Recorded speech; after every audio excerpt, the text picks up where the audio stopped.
যেটা স্টার্ট করবো সেটা হলো বোস থিওরির এক্সটেনশন যে পার্ট, অর্থাৎ এনার্জির এক্সপ্রেশন কীভাবে ক্যালকুলেশন করতে হবে সেই সমস্ত জিনিস।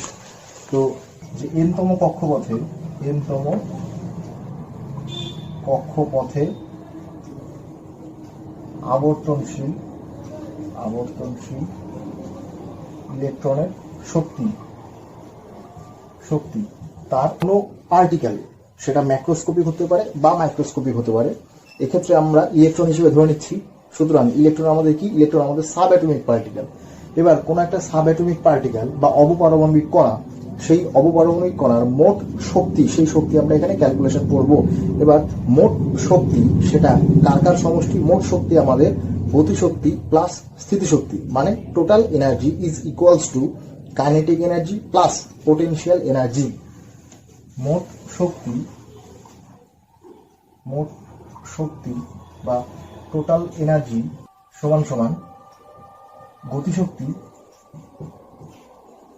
গতিশক্তি কাইনেটিক এনার্জি প্লাস স্থিতিশক্তি বা পোটেনশিয়াল এনার্জি। এবার গতিশক্তি কি জানি? হাফ mv² প্লাস পোটেনশিয়াল যে এনার্জি, সেই পোটেনশিয়াল এনার্জিকে ভি দিয়ে আমরা বলছি। তো v² এর মান এখানে আমাকে বসাতে হবে। v² এর মান কিভাবে বসাবো? আমরা আগের ঠিক রিলেশনশিপ থেকে জেনেছিলাম কি mv²/r is equals two z²/r²। এখানে আর যদি ক্যান্সেল আউট হয় তাহলে mv² সমান z²/r, এই ভ্যালুটা হবে। এবার এই mv² তার মান যদি বসিয়ে দিই তাহলে হাফ z²/r প্লাস ভি বা পোটেনশিয়াল এনার্জি। তাহলে আমাদের গতিশক্তি চলে আসবে। এবার পোটেনশিয়াল এনার্জি কিভাবে দেখব? প্রথমত ইলেকট্রনকে ধরা হয় কি, যে নিউক্লিয়াস থেকে অসীম দূরত্ব অবস্থান করছে। তার মানে নিউক্লিয়াসের যে কুলম্বিক আকর্ষণ বল, সেই কুলম্বিক আকর্ষণ বল ইলেকট্রন যখন অসীম দূরত্বে ছিল তার উপর কোনোভাবে কাজ করছে না। তাহলে ইলেকট্রন যখন অসীম দূরত্বে থাকছে তখন তার স্থিতিশক্তি ধরে নেওয়া হচ্ছে শূন্য। কি?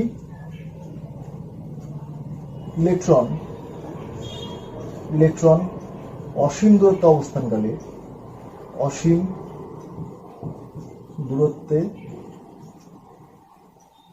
অবস্থানকালে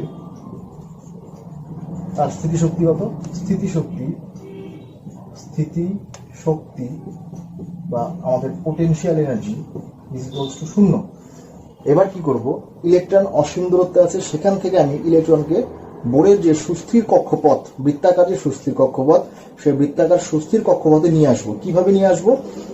এটা যদি আমার সেই অসীম দূরত্ব হয়, এটা যদি আমার নিউক্লিয়াস হয়, তাহলে নিউক্লিয়াস থেকে পজিটিভ অ্যাট্রাকশন ফোর্স অর্থাৎ স্থির তড়িৎ কুলম্বিক যে আকর্ষণ বল, সেই স্থির তড়িৎ কুলম্বিক আকর্ষণ বলের প্রভাবে আমি ইলেকট্রনকে অসীম দূরত্ব থেকে বোরের সুনির্দিষ্ট কক্ষপথে নিয়ে আসব। এর ফলে কি হবে? আমার ইলেকট্রন সবসময় শক্তি বর্জন করবে এবং শক্তি বর্জন করে সুস্থির স্থিতিশীল কক্ষপথে স্থানান্তরিত হবে। এবার ইলেকট্রনকে অসীম দূরত্ব থেকে আনতে আমার যে পরিমাণ কৃতকার্য করতে হবে, সেই পরিমাণ কৃতকার্য হচ্ছে আমাদের স্থিতিশক্তি। তাহলে অসীম দূরত্ব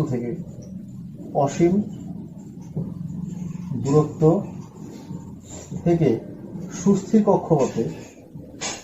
সুস্থির কক্ষপথে ইলেকট্রনকে স্থানান্তর করতে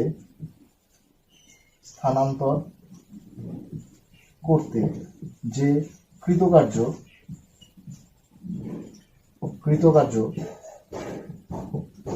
করতে হয় সেটি কি?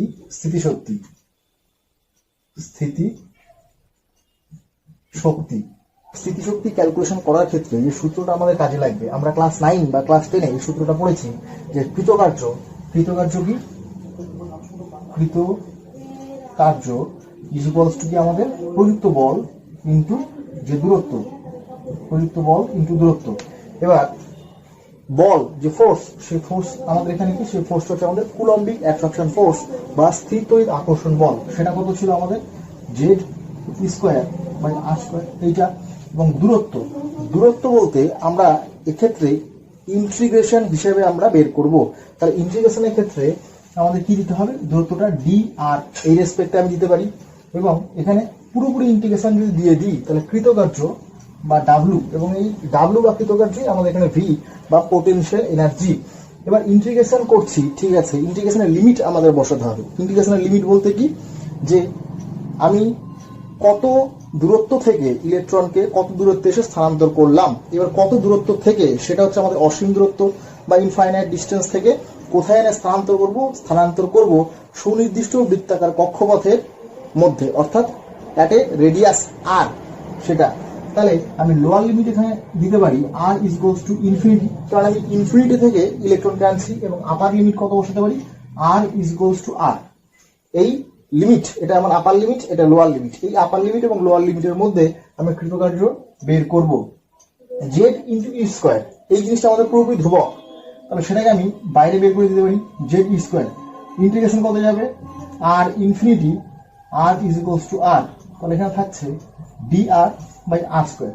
এবার ইন্টিগ্রেশনের সাধারণ একটা সূত্র আছে, সেই সূত্রটা কি, integration dx by x square is equals to আমাদের 1 বাই এক্স, এটা হয়। তাহলে এই যে integration dx by x square, সেটাই as like integration d r by r square. তাহলে এখান থেকে আমরা কত পেয়ে যাবো, এখান থেকে পেয়ে যাবো 1 বাই আর, এবং সামনে মাইনাস, তাহলে আমরা কি পেলাম, minus Z square 1 by r. এবার লিমিট কত ছিল, r is equals to infinity, r is equals to r, এটা আমাদের লিমিট। এবার আমাদের এই লিমিটগুলো যদি বসিয়ে দিই, তাহলে প্রথমে বসবে আপার লিমিট, তো থাকছে জেড স্কোয়ার, আপার লিমিট কত আর, মাইনাস লোয়ার লিমিট কত ইনফিনিটি। এক্ষেত্রে ক্যালকুলেশনটা একটু ধর্তব্যের মধ্যে নিয়ে আসবো। যেমন আমরা নর্মাল ম্যাথমেটিক্যাল ক্যালকুলেশন যদি করি, তাহলে দেখবো কি 1 বাই ইনফিনিটি, তাহলে এই ডেটাটা আমাদের কত আসবে। কিন্তু আমরা এই আর এর মান যদি ইনফিনিটি বসাই, সেক্ষেত্রে কি ধরেছি, অ্যাট ইনফাইনাইট ডিস্টেন্স আমাদের potential energy should be zero, মানে অসীম দূরত্বে গিয়ে পোটেনশিয়াল এনার্জি আমাদের শূন্য হচ্ছে। তাহলে এই যে ডেটা, সেই ডেটাটা আমি কত বসাবো, শূন্য। তাহলে আমার এখান থেকে হচ্ছে কি Z square into 1 by R minus শূন্য সমান সমান মাইনাস জেড স্কোয়ার বাই আর। তাহলে এই যে ম্যাগনিটিউড, সেই ম্যাগনিটিউড আমাদের স্থিতিশক্তি বা পোটেনশিয়াল এনার্জির ক্ষেত্রে আসলো। তাহলে আমি এখানে বসিয়ে দিতে পারি, তাহলে কত থাকছে, half z square by R minus Z square by আর। তাহলে এটা ক্যালকুলেশন করলে কত চলে আসবে, আমাদের z square by r common চলে আসবে, z square by r common আসলো হাফ মাইনাস 1, তাহলে কত হচ্ছে এখান থেকে জেড স্কোয়ার বাই 2r, সামনে নেগেটিভ সাইন। এবার এই আর এর এক্সপ্রেশন, সেই আর এর এক্সপ্রেশন আমরা জানি, আর এর এক্সপ্রেশন কি, আর ইজ ইকুয়ালস টু আমাদের কত ছিল, n square A square by 4 pi square m square into z, এটা ছিল। এবার এই আর এর ভ্যালুটা এখানে বসাবো, ইজ ইকুয়ালস টু কত, minus Z square by 2 into r এর মান কত, এন স্কোয়ার এ square into 4 pi square m square into z, এটা। তাহলে কাটা চলে গেল, তাহলে আমাদের হচ্ছে কত, মাইনাস 2 পাই স্কোয়ার, এইটুকু আসলো, এম এর জায়গায় এমই থাকলো, Z into Z, Z square square into square into the power 4 by N square A square. তাহলে এটাই আমাদের যে মোট শক্তি বা ইএন, ইএন মানে এনতম কক্ষপথের যে শক্তি, সেই শক্তির এক্সপ্রেশন। এই যে শক্তির এক্সপ্রেশন, সেই শক্তির এক্সপ্রেশন আমাদের নেগেটিভ সাইন, সেই নেগেটিভ সাইন আসছে। এবার এই যে নেগেটিভ সাইন, সেই নেগেটিভ সাইনের সিগনিফিকেন্স কি বা তাৎপর্য কি, সেটা একটু যদি দেখি, যে অসীম দূরত্ব থেকে আমি ইলেকট্রনকে একটা নির্দিষ্ট ব্যাসার্ধের কক্ষপথে স্থানান্তর করলাম। এই স্থানান্তরের ফলে ইলেকট্রন স্থিতিশীল হচ্ছে। কেন? কারণ ইলেকট্রন অসীম দূরত্ব থেকে কেন আসছে, যে আমাদের স্থির তড়িৎ কুলম্বিক আকর্ষণ বল, সেই স্থির তড়িৎ কুলম্বিক আকর্ষণ বলের প্রভাবে। তাহলে যদি লিখি যে অসীম দূরত্ব থেকে, অসীম দূরত্ব থেকে ইলেকট্রন স্থির তড়িৎ কুলম্বিক আকর্ষণ বলের প্রভাবে, স্থির তড়িৎ কুলম্বিক আকর্ষণ বলের প্রভাবে নির্দিষ্ট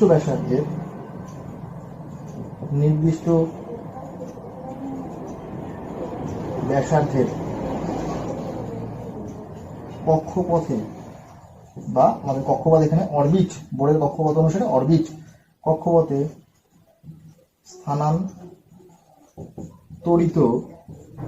হয়ে স্থিতিশীল হবে। এবার স্থিতিশীল হতে গেলে, স্থিতিশীল কথার অর্থ কি? স্টেবল, স্থিতিশীল হবে বা স্টেবল, স্থিতিশীল হবে। এবার স্থিতিশীল হতে গেলে সেই ইলেকট্রনকে শক্তি ক্ষয় করতে হবে বা শক্তির বিকিরণ ঘটাতে হবে। কি পরিমাণ শক্তির বিকিরণ ঘটাবে? এই যে ইলেকট্রন -2π² m z²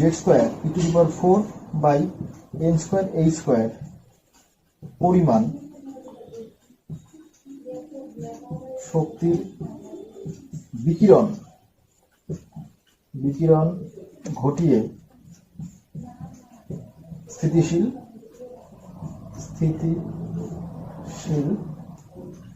হবে। তাপগতিবিদ্যা, সেই তাপগতিবিদ্যার ধারণা অনুসারে কোনো এনার্জির আগে যদি নেগেটিভ সাইন থাকে, এই যেমন এই এনার্জির আগে নেগেটিভ সাইন আছে, তাহলে কোনো এনার্জির আগে যদি নেগেটিভ সাইন থাকে, সেই নেগেটিভ সাইন সিগনিফাই করে স্থিতিশীলতাকে অর্থাৎ স্টেবিলিটিকে। তাহলে এই ক্ষেত্রেও ইলেকট্রনের যে এনার্জি এনতম কক্ষপথে, তার আগে নেগেটিভ সাইন আছে, সুতরাং এখানে কি লিখলাম? ইলেকট্রন নেগেটিভ এত পরিমাণ শক্তির বিকিরণ ঘটিয়ে স্থিতিশীল হবে। এখানে লিখবো কি? থার্মোডাইনামিক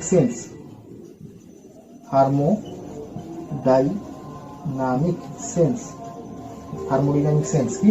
যে নেগেটিভ ভ্যালু অফ এনার্জি, তাহলে এনার্জির নেগেটিভ ভ্যালু সেটা কি নির্দেশ করছে? সেটা হচ্ছে স্টেবিলিটি,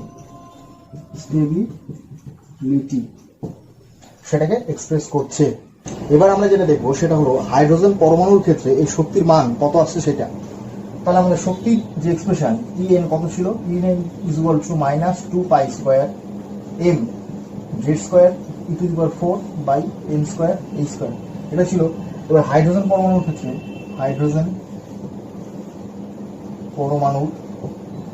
ক্ষেত্রে, কত হচ্ছে? হাইড্রোজেন পরমাণুর ক্ষেত্রে আমাদের z এর মান কত? z এর মান 1 এবং n এর মান 1, কারণ ফার্স্ট বোর অরবিটের ক্ষেত্রে আমরা ক্যালকুলেশন করব। তাহলে En = কত হয়ে যাবে? -2π² m z² এর মান কত হয়ে যাবে? 1, শুধু e⁴ থাকবে, ডিভাইড বাই n² এর মানও হয়ে যাবে 1, তাহলে শুধু h² থাকবে। এইটা এবার এই যে ডেটাগুলো আছে সেই সমস্ত জিনিসগুলো ভ্যালু আমি বসাই। -2 × 3.14 তার স্কোয়ার, m এর মান কত? 9.1 × 10⁻28 এত গ্রাম। যদি আমরা সিজিএস ইউনিটে করি, এর মান কত? 4.8 × 10⁻10 ESU⁴ ডিভাইডেড বাই কত থাকছে? ডিভাইড h², 6.626 × 10⁻27 arg × সেকেন্ড তার স্কোয়ার। তাহলে এই ভ্যালু যদি ক্যালকুলেশন করি, তাহলে এখানে শক্তি কত আসছে? শক্তি আসবে আমার এখানে arg পার অ্যাটম। কেন? কারণ আমি একটি মাত্র অ্যাটমের জন্য এটা বের করছি। 2 পয়েন্ট অবশ্যই নেগেটিভ, 176 × 10⁻11 arg পার অ্যাটম এটা। এবার এই যে এই আর্গ, সেই আর্গকে যদি আমরা জুলে এক্সপ্রেস করি তাহলে কত আসবে? -2.176 × 10⁻11 × 10⁻7 এত জুল পার অ্যাটম। কেন? কারণ এক erg = 10⁻7 joule. 2.176 × 10⁻18 joule per atom, এটা হলো। এবার এই যে জুল এক্সপ্রেশন, সেই জুল এক্সপ্রেশনকে আমরা কিসে প্রকাশ করবো? সেই জুল এক্সপ্রেশনকে আমরা প্রকাশ করব ইলেকট্রন ভোল্টে। ইলেকট্রন ভোল্টে যদি এটাকে প্রকাশ করি তাহলে -13.6 ইলেকট্রন ভোল্ট পার অ্যাটম হবে। কারণ কি? আমরা জানি 1 ইলেকট্রন ভোল্ট = 1.6 × 10⁻19 এত জুল, এই রিলেশনটা। তাহলে এত ইলেকট্রন ভোল্ট পার অ্যাটম। এবার এই যে পার অ্যাটম হিসেবে বলছি, মানে প্রত্যেকটা পরমাণুর জন্য বের করছি। এবার প্রত্যেকটা পরমাণুর জন্য বের না করে যদি প্রতি মোলের জন্য বের করি, তাহলে আমাকে এই জিনিসটাকে অ্যাভোগাড্রো সংখ্যাতে গুণ করতে হবে। গুণ -2.176 × 10⁻18 অ্যাভোগাড্রো সংখ্যা। কত 6.023 ইন্টু 10⁻23, তাহলে এটা কত চলে আসবে জুল পার মোল, 1 মোলের জন্য। এবার এই যে জুল পার মোল, সেই জুল পার মোলকে যদি কিলো জুলে প্রকাশ করি তাহলে কত হবে -2.176 ইন্টু 10⁻18 ইন্টু, এবার জুলকে আমরা করবো কিলো জুল, তাহলে কত হচ্ছে 10⁻³ ইন্টু 6.023 ইন্টু 10⁻23, আমাদের এখানে চলে আসবে কিলো জুল পার মোল। এই টোটাল ভ্যালুটা যেটা দিবে -1312 কিলো জুল পার মোল। হাইড্রোজেন অ্যাটমের ক্ষেত্রে আমরা দেখলাম হাইড্রোজেন লাইক অ্যাটমের ক্ষেত্রে কি হবে, যদি আমাদের হাইড্রোজেন লাইক অ্যাটম হয়, মানে কি যে হাইড্রোজেন অ্যাটমে একটি ইলেকট্রন আছে, এইরকম আরো আয়ন যাদের একটি মাত্র ইলেকট্রন থাকবে, সেই সমস্ত জিনিসকে কি বলবো hydrogen like system. For hydrogen like system, hydrogen like system তাদের ক্ষেত্রে কি হবে, হাইড্রোজেন লাইক সিস্টেমের ক্ষেত্রে এই যে সূত্রটা, সেই সূত্রটা হয়ে যাবে কি En ইজ ইকুয়ালস টু, তাহলে En এর এইটুকু অংশ আমাদের অ্যাকচুয়ালি কি E1, এইটুকু অংশ E1, কেন, কারণ সবগুলো মানে 1 বসিয়েছি, তাহলে হয়ে যাচ্ছে আমাদের E1 ইন্টু কোন জিনিসটা বাদ থাকবে Z/n হোল স্কোয়ার, Z/n তার হোল স্কোয়ার। এবার এই E1 এর মান কত -13.6 Z/n তার whole square electron volt per atom. এটা হলো আমাদের হাইড্রোজেন লাইক সিস্টেমের ক্ষেত্রে। যদি উদাহরণ হিসেবে নিই যে আমাদের হিলিয়াম প্লাস এর ক্ষেত্রে, তাহলে এর ক্ষেত্রে আমি ধরি যে আমাদের থার্ড বোর অরবিট, থার্ড অরবিটের ক্ষেত্রে আমাকে দেখতে হবে, তাহলে এখানে কি করবো E3 ইজ ইকুয়ালস টু -13.6। এবার হিলিয়ামের জন্য জেড এর মান কত, হিলিয়ামের জন্য জেড এর মান হচ্ছে আমাদের 2, এবার 2/3 তার হোল স্কোয়ার, এত electron volt per atom, -13.6 into 4/9 electron volt per atom. এটা ক্যালকুলেশন করলে আমাদের রেজাল্টটা দিয়ে দেবে। এবার যেটা দেখবো সেটা হলো যে এই যে আমরা বিভিন্ন শক্তি মাত্রাগুলো বের করলাম, সেই শক্তি মাত্রাগুলো বিভিন্ন কক্ষপথের জন্য, অর্থাৎ n = 1, n = 2, n = 3, n = 4, তাদের ক্ষেত্রে এই ভ্যালুগুলো কত করে দিচ্ছে। তাহলে আমি দেখি En এর এক্সপ্রেশন কি ছিল, En এর এক্সপ্রেশন ছিল E1 Z/n তার হোল স্কোয়ার, এইটা এত ইলেকট্রন ভোল্ট পার অ্যাটম। এবার যদি আমি হাইড্রোজেন অ্যাটমের ক্ষেত্রে করি তাহলে আমাদের সম্পর্কটা কত দাঁড়াবে E1/n², কেন, কারণ জেড এর মান আমার হাইড্রোজেনের ক্ষেত্রে 1, তাহলে E1 হাইড্রোজেন অ্যাটমের ক্ষেত্রে কত ছিল -13.6 ইলেকট্রন ভোল্ট পার অ্যাটম। এটা ছিল আমাদের E1 এর ভ্যালু। তাহলে E2 এর ভ্যালু কত হয়ে যাবে, E2 ইজ ইকুয়ালস টু -13.6/2², তাহলে ইজ ইকুয়ালস টু 4, এত electron volt per atom. E3 কত চলে আসবে -13.6/3/9 electron volt per atom. E4 এর জন্য কত আসবে -13.6/16 ইলেকট্রন ভোল্ট পার অ্যাটম, এই ভ্যালুগুলো। এবার যদি একটু ক্যালকুলেশন করে নেওয়া যায় তাহলে কত হবে, তাহলে আমাদের এই ভ্যালুগুলো আমরা পেয়ে গেলাম। এবার কি করবো, ডেল ই মানে পরপর দুটি সাকসেসিভ যে এনার্জি, সেই পরপর দুটি সাকসেসিভ এনার্জি লেভেলের মধ্যে পার্থক্য বের করবো।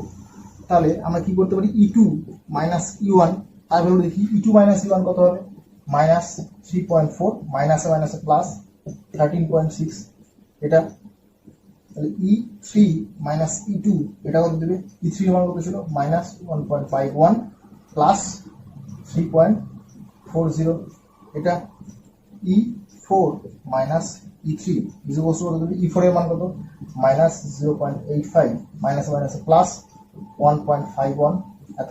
এবার এগুলো ভ্যালুগুলো একটু দেখি, E2 - E1 যদি বলি 10.2, E3 - E2 সমান 1.89, E4 - E3 is equals two 0.66।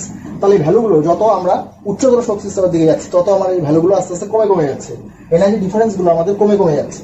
তাহলে এই জিনিসটাকে কিভাবে আমরা দেখবো, সেটা যদি এইভাবে দেখি যে এই বরাবর আমি এনার্জি বা শক্তি স্তর সেটাকে বললাম। এবার ফার্স্ট আমরা কি দেখবো, ফার্স্ট দেখবো যে এটা আমাদের E1 এনার্জি লেভেল ছিল, তারপর এটা আমাদের E2 এনার্জি লেভেল ছিল, এইটা আমাদের E3 এনার্জি লেভেল ছিল, এটা আমাদের E4 এনার্জি লেভেল। এইভাবে আরো চলতে চলতে আমরা কি পেয়ে যাবো ই ইনফিনিটি এই এনার্জি লেভেল। এবার এই ই ইনফিনিটি, সেই ই ইনফিনিটি থেকে আমরা শক্তি কত জানি, শক্তি সমান সমান 0। E1 এর যে মান, সেই E1 এর মান কত, E1 এর মান আমার 13.6 মাইনাস 13.6। E2 এর মান কত, E2 এর মান মাইনাস 3.40। E3 এর মান কত, E3 এর মান মাইনাস 1.51। E4 এর মান কত, E4 এর মান মাইনাস 0.85।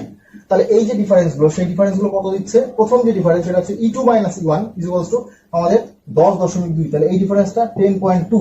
পরে যে ডিফারেন্স সেটা খুব ছোট হয়ে গেল, সেটা কত 1.89। পরে যে ডিফারেন্স সেটা কত, পরের ডিফারেন্স হয়ে গেল 0.66। মানে কি, যত আমরা উচ্চতর শক্তি স্তরের দিকে যাব, যত উচ্চতর শক্তি স্তরের দিকে যাব, তত কি হচ্ছে, এই যে দুটো এনার্জি লেভেল, সেই দুটো এনার্জি লেভেলের মধ্যে এনার্জি গ্যাপ, সেই এনার্জি গ্যাপ আমাদের আস্তে আস্তে কমতে কমতে থাকবে। সেই জন্য এটা 10.2, এর ক্ষেত্রে 1.89 এবং এর ক্ষেত্রে 0.66। এবং আরো যত আমি আরো উচ্চতর শক্তি স্তরের দিকে যাব, তত কি হবে, আলটিমেট আমরা ই ইনফিনিটি এই শক্তি স্তরটা এনকাউন্টার করব। এবং এই ই ইনফিনিটির ক্ষেত্রে আমার শক্তির মান কত হবে, 0।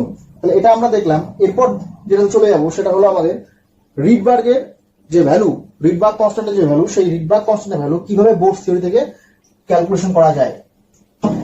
En is equals to minus 2 pi square m z square e to the power 4 by n square a square। এটা দেখলাম আমরা En।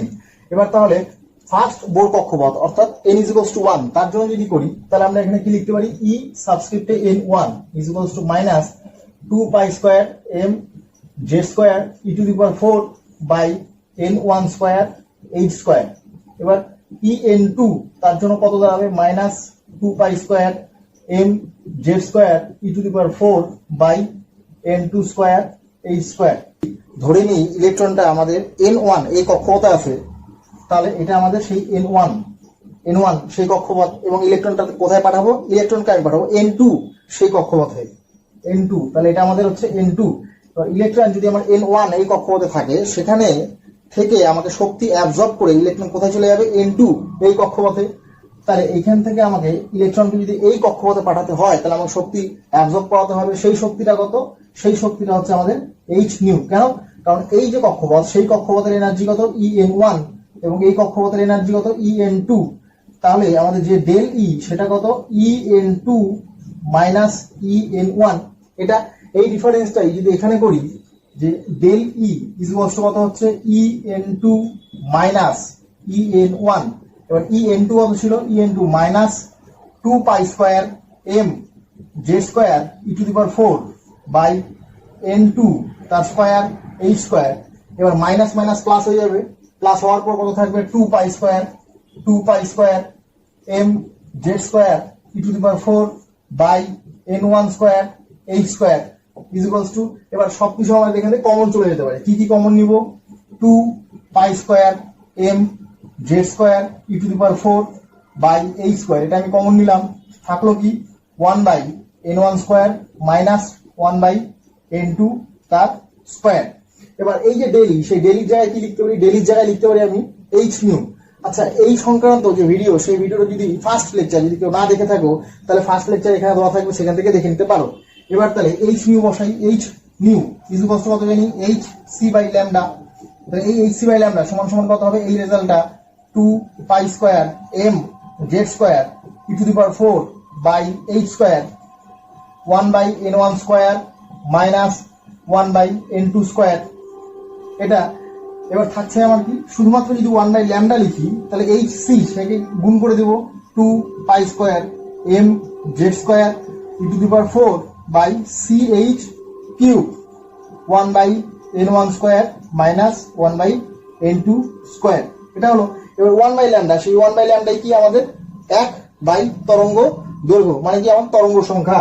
তাহলে এখানে কি লিখতে পারি, nu bar is equals to 2 pi square m z square e to the power 4 by ch cube 1 by n1 square minus n2 square. এইটা, এই যে জিনিসটা আমাদের আসলো এক্সপ্রেশন, সেই এক্সপ্রেশনের মধ্যে 2 পাই স্কয়ার, এটা আমাদের একটা কনস্ট্যান্ট রাশি, m সেটাও কনস্ট্যান্ট রাশি, z স্কয়ার সেটাও কনস্ট্যান্ট রাশি, e টু দি পাওয়ার 4 সেটাও কনস্ট্যান্ট রাশি, ch কিউব সেই জিনিসটা আমাদের কনস্ট্যান্ট রাশি। তাহলে এই কনস্ট্যান্ট রাশিকে আমি আর বা রিডবার্গ কনস্ট্যান্ট বা রিডবার্গ ধ্রুবক তাকে দিয়ে এক্সপ্রেস করতে পারি। তাহলে এখান থেকে আমার কি চলে আসলো 1/n1 square minus 1/n2 square, এই রেজাল্টটা। এবার রিডবার্গের যে ভ্যালু, সেই রিডবার্গের যে তাত্ত্বিক মান অর্থাৎ রিডবার্গ ক্যালকুলেশন করে যে ভ্যালুটা দিয়েছিলেন তার মান কত, r = 109677 সেন্টিমিটার ইনভার্স। এই যে ক্যালকুলেশন, সেই ক্যালকুলেশন আমাদের বোর্ডস থিওরি থেকে। তাহলে বোর্ডস থিওরি থেকে রিডবার্গের যদি ভ্যালু ক্যালকুলেশন করি তাহলে কত দাঁড়াবে, 2 × 3.14 তার স্কয়ার। এম এর মান কত, এম এর মান আমার 9.1 × 10⁻28 এত গ্রাম। জেড এর মান কত, যদি হাইড্রোজেন পরমাণুর ক্ষেত্রে করি তাহলে জেড এর মান কত দাঁড়াবে, হাইড্রোজেন পরমাণুর ক্ষেত্রে জেড এর মান হচ্ছে 1 স্কয়ার। ই এর মান কত, ই এর মান হচ্ছে 4.8 × 10⁻10 ESU to the power 4 divided by কত হচ্ছে, ডিভাইডেড বাই সি এর মান কত, সি এর মান 3 × 10⁻10 এত সেন্টিমিটার পার সেকেন্ড। এবার এইচ এর মান কত, এইচ এর মান হচ্ছে 6.626 × 10⁻27 আর্গ ইন্টু সেকেন্ড তার হোল কিউব। এই পুরো মানটা যদি ক্যালকুলেশন করি যেটা দাঁড়াবে সেটা হচ্ছে 109737 সেন্টিমিটার ইনভার্স। সেন্টিমিটার ইনভার্স কেন ইউনিট সেন্টিমিটার ইনভার্স আসলো, ইউনিট সেন্টিমিটার ইনভার্স আসার কারণ হচ্ছে এখানে আমরা নিউবার মানে কি 1/λ ছিল। তাহলে বোর্ড তত্ত্ব থেকে যে রিডবার্গের ভ্যালু পেলাম সেই রিডবার্গের ভ্যালু যথেষ্ট মিল থাকছে কার সাথে, রিডবার্গের নিজস্ব যে ভ্যালু তার নিজস্ব ভ্যালুর সাথে। অর্থাৎ এই রিডবার্গ ভ্যালু ক্যালকুলেশন করে বোর্ডস থিওরিকে আমরা স্যাটিসফাই করতে পারি। এবার চলে আসবো যেটা, সেটা হলো যে হাইড্রোজেন সিস্টেমের ক্ষেত্রে এই এক্সপ্রেশনটা দাঁড়ালো আমার এরকম, কিন্তু হাইড্রোজেন লাইক সিস্টেম অর্থাৎ সেক্ষেত্রে আমার জেড এর মান 1 না, জেড নট ইকুয়ালস টু 1। যখন জেড নট ইকুয়ালস টু 1 হবে মানে হাইড্রোজেন লাইক সিস্টেম, সেক্ষেত্রে কি দাঁড়াবে এক্সপ্রেশনটা, সেক্ষেত্রে দাঁড়াবে nu bar is equals to J square into R 1/n1 square minus 1/n2 square. এই যে আর, সেই আর কে অ্যাকচুয়ালি কি হিসেবে লেখা যেতে পারে, আর কে লেখা যেতে পারে আর সাবস্ক্রিপ্ট এইচ। কেন, কারণ এই যে আর এর ভ্যালু বসাচ্ছি আইদার এটা বা এটা, সেটা ফর হাইড্রোজেন সিস্টেম। তাহলে আমার এক্সপ্রেশন কি, এক্সপ্রেশন হচ্ছে z square r h into 1/n1 square minus 1/n2 square. এবার যেটা জানবো সেটা হলো হাইড্রোজেন পরমাণুকে যদি আমি আয়নে পরিণত করি, মানে হাইড্রোজেন পরমাণুতে আমার একটা মাত্র ইলেকট্রন ছিল, সেই ইলেকট্রনকে যদি আমি বের করি তাহলে কি পাবো, H প্লাস আয়ন। এবার এই যে H প্লাস আয়ন, তাহলে একটা ইলেকট্রনকে আমি কি করছি, স্থির তড়িৎ কুলম্বিক আকর্ষণ বলের যে প্রভাব, সেই প্রভাব থেকে পুরোপুরি অসীম দূরত্বে নিয়ে বের করে দিচ্ছি। তাহলে ইলেকট্রনকে বের করতে গেলে আমাকে যে পরিমাণ শক্তি দিতে হবে সেই পরিমাণ শক্তিকে কি করবো আমি, আয়োনাইজেশন এনার্জি। তাহলে এখানে কি লিখলাম, আইপি, আয়োনাইজেশন পোটেনশিয়াল বা আয়োনাইজেশন এনার্জি। এবার এই যে আয়োনাইজেশন পোটেনশিয়াল বা আয়োনাইজেশন এনার্জি, সেটা ক্যালকুলেশন কিভাবে করব, তার ক্যালকুলেশন যে রিডবার্গের যে থিওরি, সেই থিওরি থেকে আমি কি জানলাম যে new bar is equals to কত ছিল আমাদের, আর এইচ হাইড্রোজেন পরমাণুর ক্ষেত্রে জেড স্কয়ারের মান কত 1, তাহলে r h into 1/n1 square minus 1/n2 square, এই ডেটাটা। এবার এনার্জি যদি পেতে হয়, এনার্জি ইজ ইকুয়ালস টু কত, ই ইজ ইকুয়ালস টু কত, ই ইজ ইকুয়ালস টু আমাদের কি এইচ সি বাই ল্যামডা, মানে এইচ সি ইন্টু নিউ বার। সেটা তার মানে একে যদি এনার্জিতে কনভার্ট করতে হয় তাহলে আমাকে কি করতে হবে, এইচ সি তে গুণ করতে হবে। তাহলে আমি এখানে করলাম h c into nu bar is equals to কত হবে, h c into r h 1/n1 square minus 1/n2 square. এবার আর এইচ, সেই আর এইচ কে ভেঙে লিখি, আর এইচ কে ভেঙে লিখলে কি হয়, H C 2 pi square M E to the power 4 by C H cube 1/n1 square minus 1/n2 square. এই data, তাহলে এটা কি, এটাই আমাদের হচ্ছে ডেল ই, এটা হচ্ছে আমাদের ডেল ই। তাহলে এখান থেকে কত হচ্ছে 2 pi square M E to the power 4 by এই square 1/n1 square minus 1/n2 square. এটা এক্ষেত্রে যদি আমাকে ইলেকট্রনকে অসীম দূরত্বে নিয়ে যেতে হয় তাহলে কোথা থেকে নিয়ে যাবো, ইলেকট্রনকে অসীম দূরত্বে নিয়ে যাবো n ইজ ইকুয়ালস টু 1 থেকে n is equals to infinity. তার মানে আমাকে ধরে নিচ্ছি n ইজ ইকুয়ালস টু 1, মানে n1 ইকুয়াল টু 1 এবং n2 ইজ ইকুয়ালস টু কত আমাদের ইনফিনিটি। তাহলে এই দুটো ডেটা যদি আমি বসিয়ে দিই তাহলে কত হচ্ছে 2 pi square m e to the power 4 by h square 1/1 square minus 1/ইনফিনিটি। এটা, তাহলে এখান থেকে কত পাচ্ছি? এবার সব ভ্যালুগুলো বসিয়ে দিই। 2 ইন্টু পায়ের মান কত? 3.14 তার স্কোয়ার। এম এর মান কত? এম এর মান 9.1 ইন্টু 10⁻28 এত গ্রাম। এর মান কত? এর মান 4.8 into 10⁻10 ESU to the power 4 divided by 6.626 into 10⁻27 erg into second তার স্কোয়ার ইন্টু কত হচ্ছে? তাহলে ইন্টু হচ্ছে আমাদের 1 হলো। এই পুরো ভ্যালুটা, সেই পুরো ভ্যালু যদি ক্যালকুলেশন করি তাহলে আমাদের কত আসবে? চলে আসবে 2.176 ইন্টু 10⁻11 এত আর্গ পার অ্যাটম। তো এই ডেটাটা কিছুক্ষণ আগে দেখেছিলাম যে এই ডেটা কার সাথে সমান? এই ডেটার সমান হচ্ছে আমাদের 13.6 ইলেকট্রন ভোল্ট পার অ্যাটম, তার সাথে সমান বা 1312 এত কিলোজুল পার মোল। ঠিক যেমন আমাদের এই রিলেশনশিপটা ছিল যে EN ইকুয়ালস টু কত ছিল? E1 Z/N তার হোল স্কয়ার এটা। এবার এক্ষেত্রে যে E1, সেই E1 এর মান কত ছিল? E1 এর মান ছিল আমাদের -13.6 Z/N তার whole square electron volt per atom. এই সম্পর্কটা ছিল। ঠিক একই রকম ভাবে যে এক্ষেত্রে যে first ionisation potential for hydrogen atom তার ভ্যালুটা কত আসলো? মানে আমাদের IP1 সেটা কত আসলো? 13.6 এত ইলেকট্রন ভোল্ট পার অ্যাটম। তাহলে এক্ষেত্রে আমি কি করতে পারি? IP for hydrogen like system, hydrogen like system, সেক্ষেত্রে কি লিখতে পারি? যে IP1 Z/N তার হোল স্কয়ার। কেন? কারণ হাইড্রোজেন লাইক সিস্টেমের ক্ষেত্রে আমরা জেড এর মানও জানি না, এন এর মানও জানি না। যে কক্ষপথ থেকে বের করতে হবে সেই কক্ষপথের মান বসাবো এবং যে হাইড্রোজেন লাইক সিস্টেমের কথা বলা থাকবে সেক্ষেত্রে সেই হিসেবে আমরা জেড এর মানটা বসাবো। অনেকেরই হয়তো এই বিষয়টা নিয়ে একটু প্রবলেম হতে পারে যে হাইড্রোজেন অ্যাটম এবং হাইড্রোজেন লাইক সিস্টেম সেই জিনিসগুলো অ্যাকচুয়ালি কি। হাইড্রোজেন পরমাণুতে আমার ইলেকট্রন সংখ্যা কত? যদি দেখি হাইড্রোজেন পরমাণু, তাতে আমার ইলেকট্রন সংখ্যা একটা, অর্থাৎ হাইড্রোজেন পরমাণু যেটা সেটা হলো আমাদের ইউনি ইলেকট্রন সিস্টেম, যে একটা মাত্র ইলেকট্রন আছে। তাহলে কি বলবো এটা? ইউনি ইলেকট্রনিক সিস্টেম, ইউনি ইলেকট্রনিক সিস্টেম। এবার হাইড্রোজেন লাইক সিস্টেম কাকে বলা হয়? যে সমস্ত আয়নের ক্ষেত্রে একটি মাত্র ইলেকট্রন থাকবে সেই সমস্ত আয়নগুলোকে বলবো কি? Hydrogen like system. যেমন হাইড্রোজেন লাইক সিস্টেম, এদের কি বলা হচ্ছে? যে the ions having only one electron, the ions having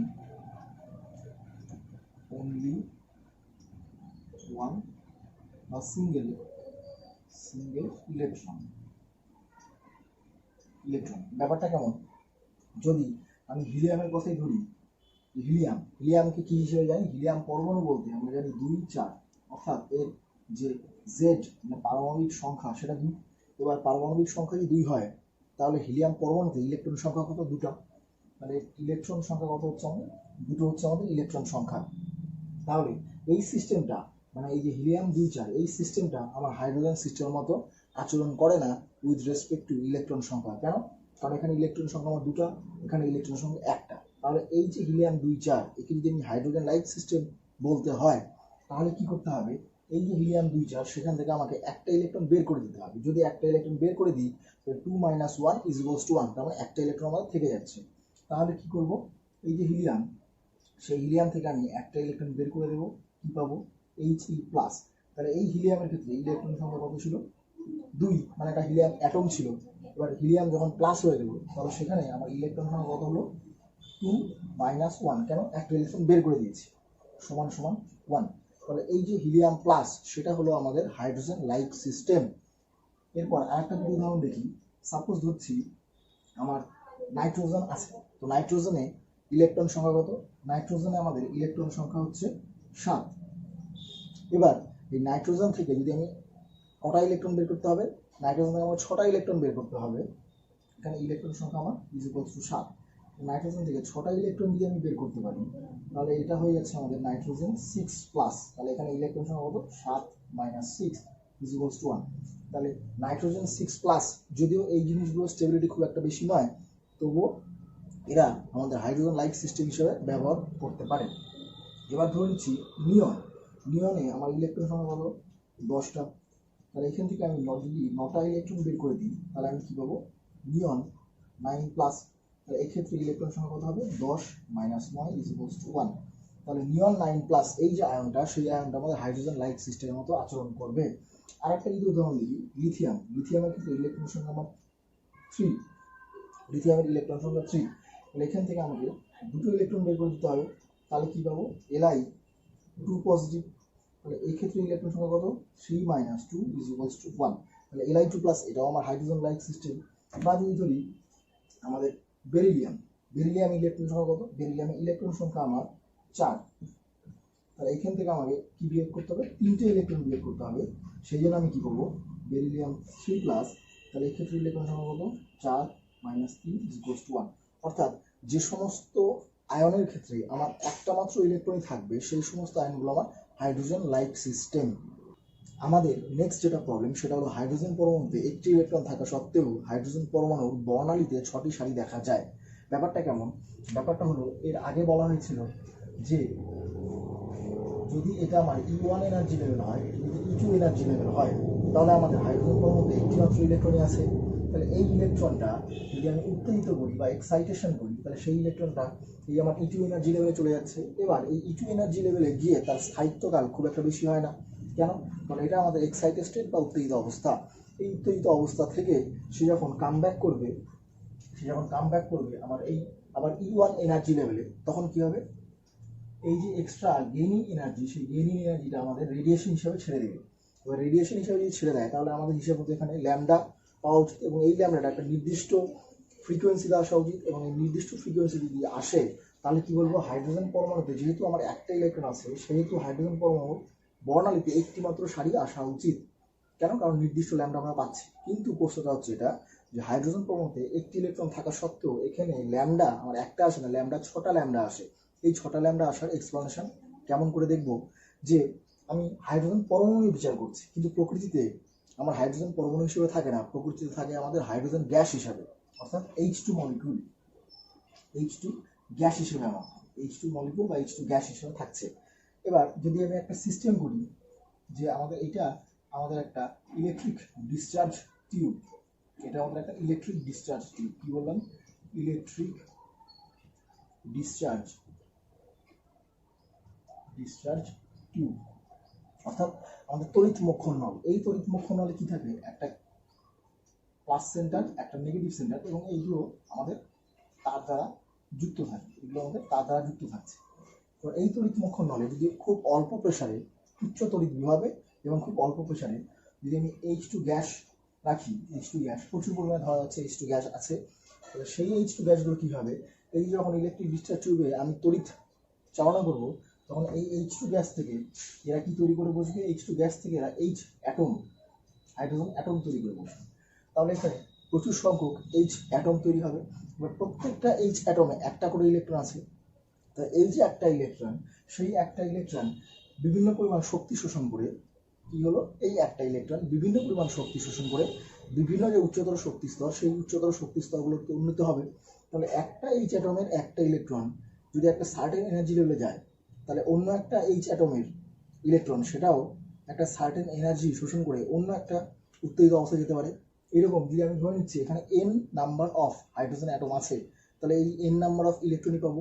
এই n নাম্বার অফ ইলেকট্রন বিভিন্ন পরিমাণ শক্তি শোষণ করে তাদের করসপন্ডেন্স যে উত্তেজিত অবস্থা, সেই সমস্ত উত্তেজিত অবস্থায় তা চলে যাবে। এবার যদি এক্সটার্নাল সোর্স অফ এনার্জি, মানে এই যে ইলেকট্রিক ডিসচার্জ টিউবে যে তড়িৎ পরিবহন করা হচ্ছে সেই তড়িৎ প্রবাহ পাঠানো যদি বন্ধ করে দিই, তাহলে কি হলো, তারা উত্তেজিত অবস্থায় থাকছে।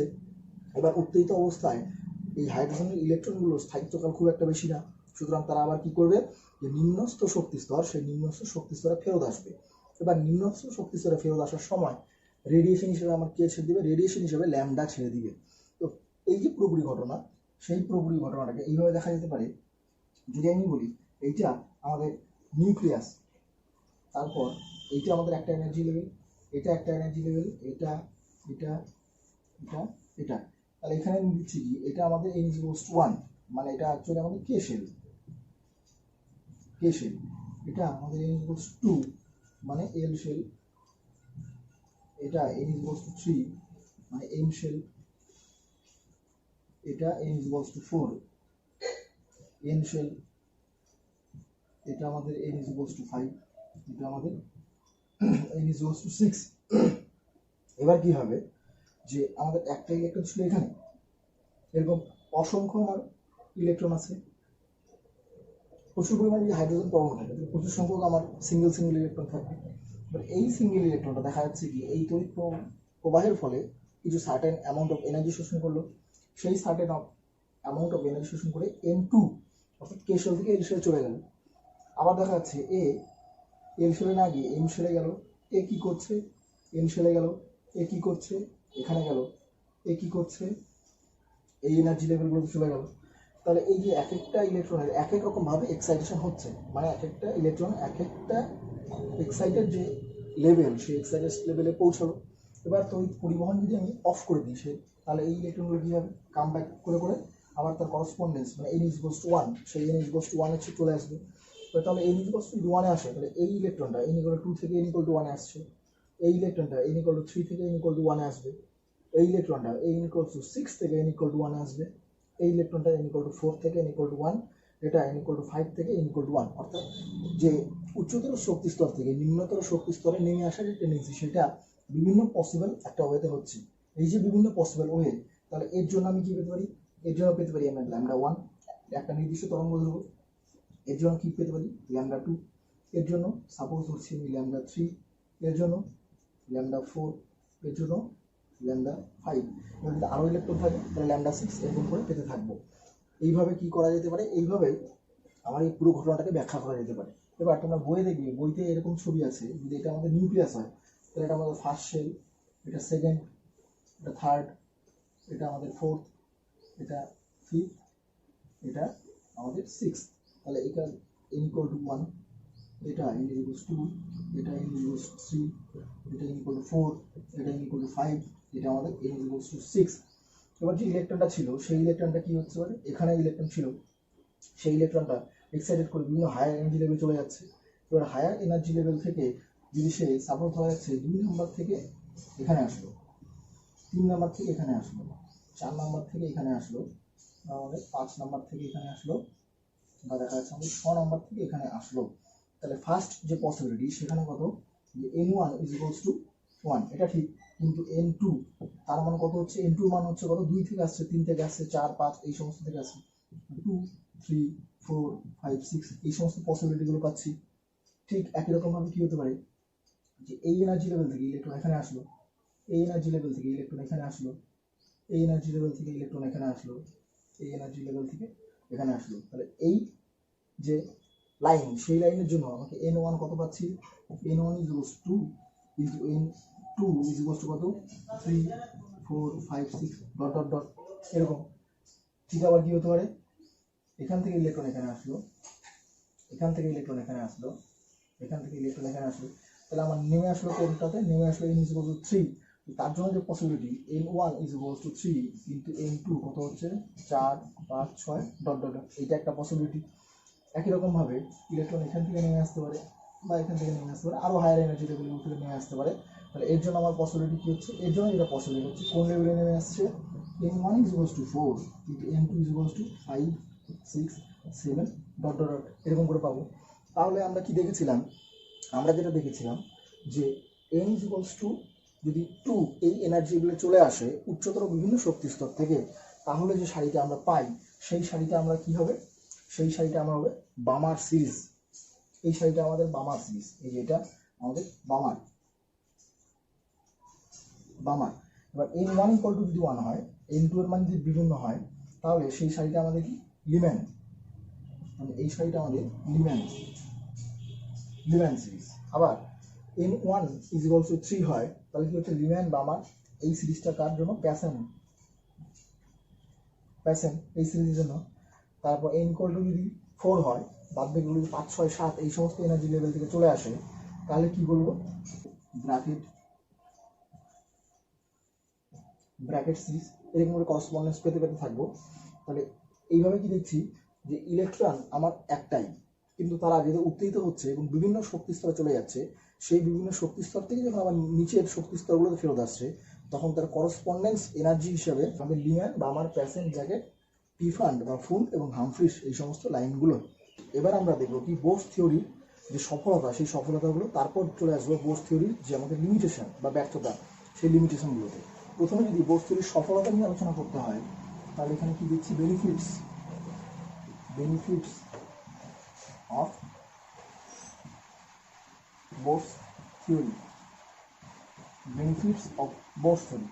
ফার্স্ট যেটা বোস থিওরির বেনিফিটস, সেই বেনিফিটটা কি বা এর সফলতাগুলো কি কি, যে বোস থিওরি দিয়ে আমার পরমাণুর যে মডেল, সেই পরমাণু মডেল রাদারফোর্ডের পরমাণু মডেল থেকে বেশি কার্যকরী। মানে হলো যে বোস থিওরি থেকে পরমাণু মডেলের স্থায়িত্ব ব্যাখ্যা করা যায়। ফার্স্ট কি বলবো, পরমাণুর স্থায়িত্ব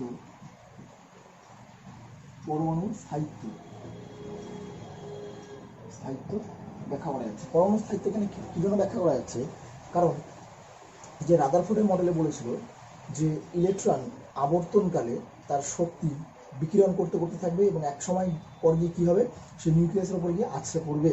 কিন্তু বোস থিওরি থেকে কী দেখলাম, আমার পরমাণুর মধ্যে ইলেকট্রনগুলো নির্দিষ্ট ব্যাসার্ধে বৃত্তাকার কক্ষপথে আবর্তন করে এবং এই বৃত্তাকার কক্ষপথে আবর্তনকালে সেই ইলেকট্রন কোনো রকমভাবে শক্তি বর্জন করে না বা কোনো রকমভাবে শক্তি শোষণ করে না। অর্থাৎ প্রত্যেকটি কক্ষপথে আবর্তনশীল ইলেকট্রনের জন্য তার শক্তি নির্দিষ্ট। তাহলে এই জিনিসটি কি পরমাণুর স্থায়িত্ব ব্যাখ্যা করছে।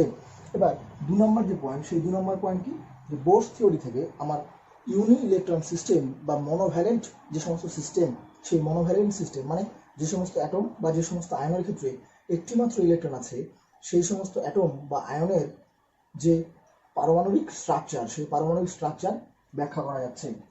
তাহলে পরমাণুর গঠন কাদের ক্ষেত্রে,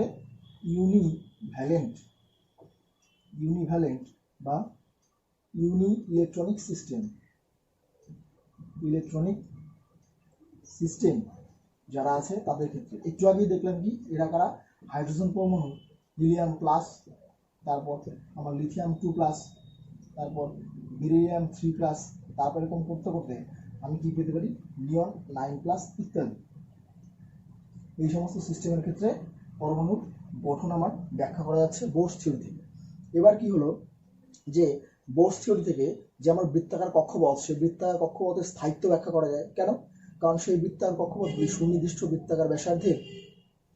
তাহলে আমার বৃত্তাকার কক্ষপথের স্থায়িত্ব, বৃত্তাকার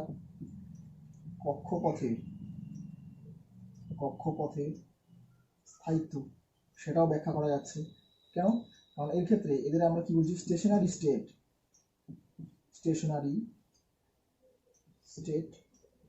বা স্পেশাল নামে কি বলছি, অরবিট।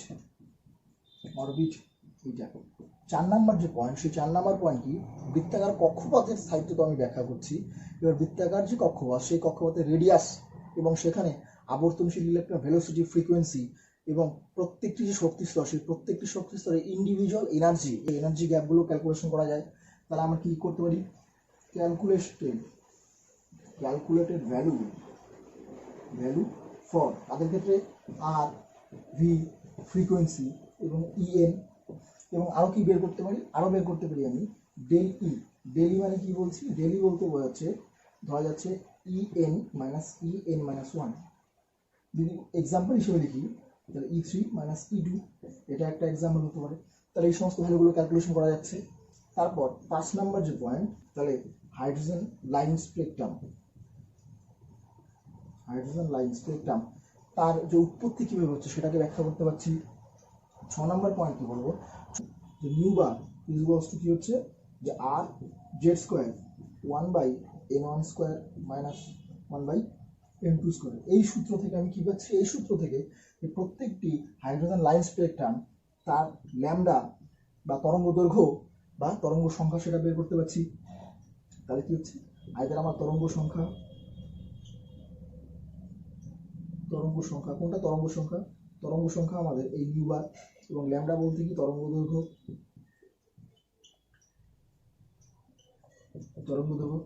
এটা বের করতে পারি। প্লাস উপরন্তু হচ্ছে আমাদের যে আর বা রিডবার্গ কনস্ট্যান্ট, সেই রিডবার্গ কনস্ট্যান্টের ভ্যালু বোর্স থিওরি থেকে কত দেখলাম 109,677 সেন্টিমিটার ইনভার্স।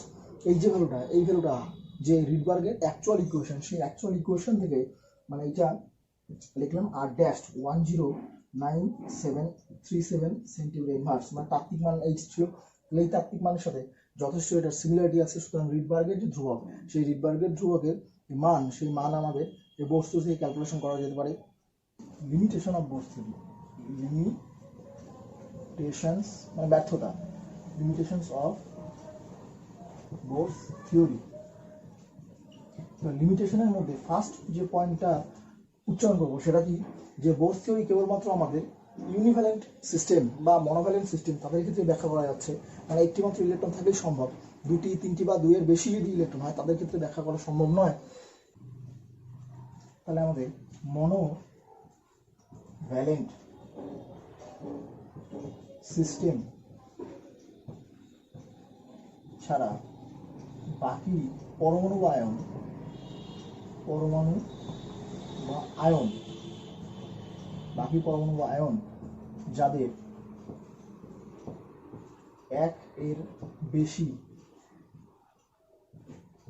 ইলেকট্রন আছে তাদের ক্ষেত্রে আমার কি হচ্ছে, ব্যাখ্যা করা যায় না।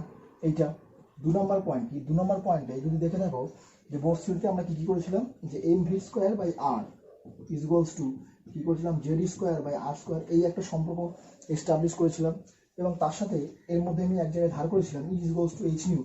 তাহলে এই যে mv²/r z²/r², এই রিলেশনশিপটা কি, এই রিলেশনশিপটা আমাদের নিউটনিয়ান মেকানিক্স অর্থাৎ যে সনাতন বলবিদ্যা, সেই সনাতন বলবিদ্যার সম্পর্ক, কিন্তু is equals two h new সেটা আমাদের প্ল্যাঙ্কসের কোয়ান্টাম থিওরি। তাহলে এক্ষেত্রে কি করা হলো, এক্ষেত্রে যে আমার সনাতন বলবিদ্যা এবং প্ল্যাঙ্কের কোয়ান্টাম থিওরি দুটোর কম্বিনেশন করে পুরোপুরি থিওরিটা দেওয়া হলো, যেটা ঠিক না। তাহলে কি লিখবো, যে সনাতন বলবিদ্যা বা যাকে বলা হচ্ছে নিউটনিয়ান মেকানিক্স, নিউটনিয়ান মেকানিক্স, তার সাথে কাকে অ্যাড করে দেওয়া হচ্ছে, তার সাথে অ্যাড করে দেওয়া হচ্ছে planks quantum theory, planks quantum theory. এই দুটোকে যেহেতু এক করে দেওয়া হচ্ছে, সুতরাং এটা ঠিক না। ঠিক না বলার অর্থ হচ্ছে এটা পরবর্তীকালে দেখবো যে হাইজেনবার্গ যখন আনসার্টেনটি প্রিন্সিপাল, সেই হাইজেনবার্গ আনসার্টেনটি প্রিন্সিপালে দেখা যাচ্ছে কি, এই যে আমাদের নিউটনিয়ান মেকানিক্স এবং প্ল্যাঙ্কের কোয়ান্টাম তত্ত্ব, সেই প্ল্যাঙ্কের কোয়ান্টাম তত্ত্ব দুটো একসাথে কাজ করতে পারে না। যে ক্ষেত্রে আমার নিউটনিয়ান মেকানিক্স কোনো কিছু ব্যাখ্যা করতে পারে না, তারপর থেকে প্ল্যাঙ্কের কোয়ান্টাম তত্ত্বকে ধরা হয়। অর্থাৎ এই দুটো থিওরি পুরোপুরি আলাদা, কিন্তু এই দুটো আলাদা থিওরিকে বোর কি করলেন, একসাথে মার্চ করে এখানে অ্যাপ্লাই করে বসলেন। এটা একটা। 3 নম্বর কি বলতে পারি, 3 নম্বর বলতে পারি বোর্স থিওরিতে আমরা একটা অ্যাজাম্পশন ধরে নিয়েছিলাম, সেটা কি mvr is equals two nh/2π, অর্থাৎ কৌণিক ভরবেগ ইজ ইকুয়ালস টু nh/2π। এই যে রিলেশনশিপটা, সেই রিলেশনশিপটা পুরোপুরি একটা স্বীকার্য ছিল। এটা কি একটা স্বীকার্য, স্বীকার্য। এই যে রিলেশনশিপ, সেই রিলেশনশিপের কোনো রকম এক্সপেরিমেন্টাল ভ্যালুয়েশন বা কোনো রকম এক্সপেরিমেন্টাল স্যাটিসফ্যাক্টরি রেজাল্ট আমাদের কাছে নেই। তাহলে এইটা একটা পয়েন্ট হতে পারে। 4 নাম্বার কি বলতে পারি, 4 নাম্বারে চলে আসতে পারে বোর্স থিওরি থেকে আমরা কি করছি, যে ইলেকট্রনের কৌণিক ভরবেগ বা ইলেকট্রনের ভরবেগ কি, সেটা mvr এবং ইলেকট্রনের যে ব্যাসার্ধ মানে r, এই দুটোকে একসাথে নির্ণয় করছি, এই দুটোকে একসাথে নির্ণয় করছি। কিন্তু আমাদের যে হাইজেনবার্গ আনসার্টেনটি প্রিন্সিপাল আছে, সেই হাইজেনবার্গ আনসার্টেনটি প্রিন্সিপাল এটা বলা আছে, কোনো নির্দিষ্ট মুহূর্তে ইলেকট্রনের ভরবেগ এবং তার অবস্থান একসাথে নির্ণয় করা যায় না। কোনো নির্দিষ্ট মুহূর্তে ইলেকট্রনের ভরবেগ ও অবস্থান একসাথে নির্ণয় করা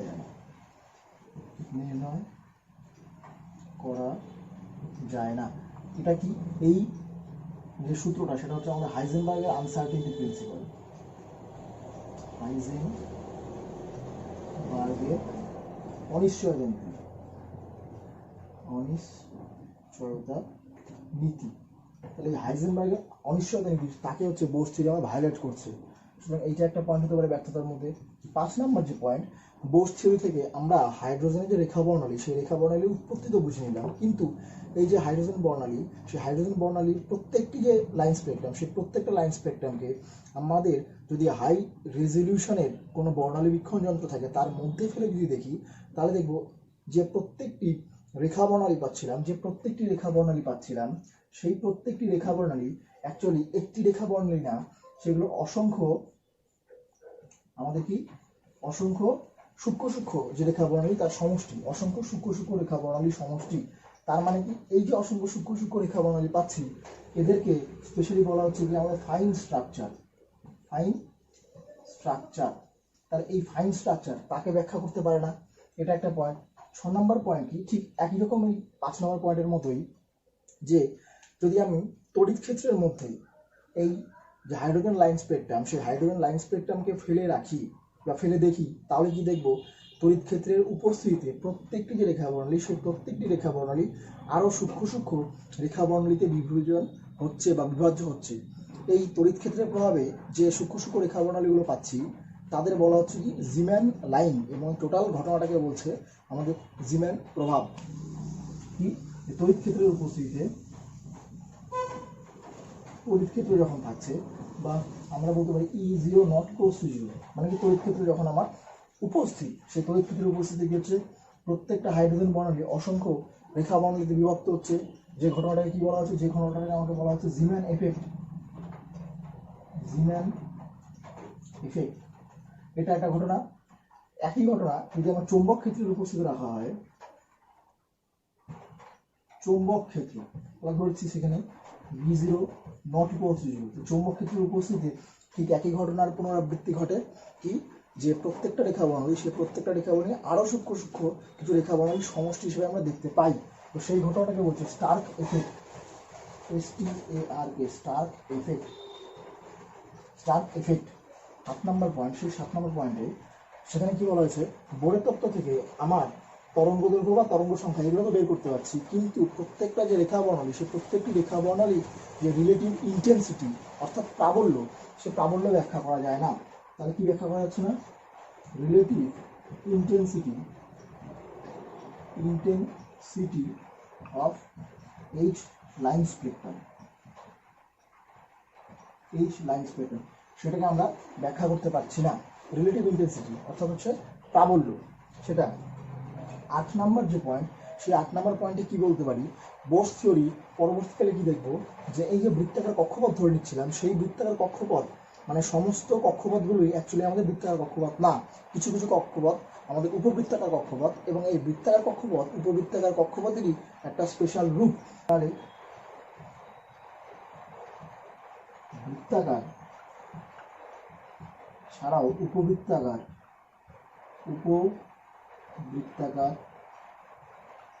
কক্ষপথের উপস্থিতি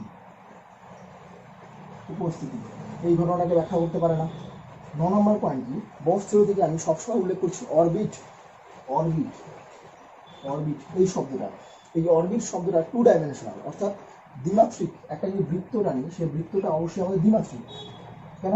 কারণ একটা প্লেনের উপরে টাকা আগানো হচ্ছে, কারণ এটা যদি আমাদের এক্স অ্যাক্সিস হয়, এটা যদি আমাদের ওয়াই অ্যাক্সিস হয়, তাহলে এই যে বৃত্ত সেই বৃত্ত বা অরবিট এটা একটা আমাদের 2 ডাইমেনশনাল ফিগার।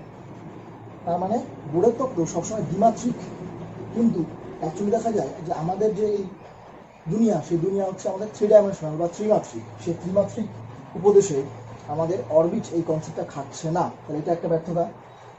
কিন্তু রিয়েলিটি আমাদের 3 ডাইমেনশনাল যদি বলতে হয় যে 3 ডাইমেনশনাল অরবিট শব্দটার কোনো ভ্যালিডিটি নেই, সেখানে অরবাইটাল বলে একটা শব্দ আসে যেটা নিয়ে আমরা পরবর্তী লেকচারগুলোতে আলোচনা করব। অরবাইটাল কেন?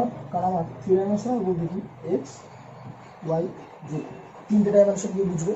এই সমস্ত যে পয়েন্টগুলো ছিল সেই সমস্ত পয়েন্টগুলো আমাদের বোর্স থিওরির লিমিটেশন বা ব্যর্থতার মধ্যে ধরা যেতে পারে।